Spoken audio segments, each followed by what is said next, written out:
দেখে মনে হয় যে খুব কম, কিন্তু আমাদের কাছে এই সময়টা বিশাল। এই 2 বছরে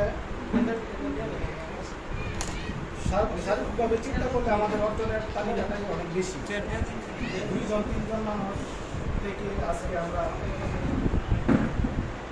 অসংখ্য মানুষের একটা সম্মুখীন হয়েছি।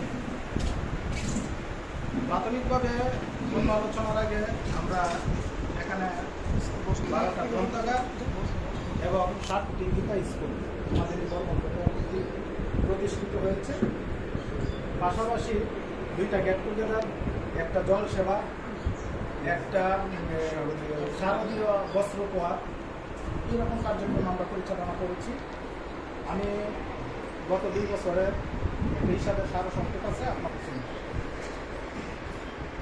আমাদের প্রথম গেট টুগেদার হয় 25শে আগস্ট।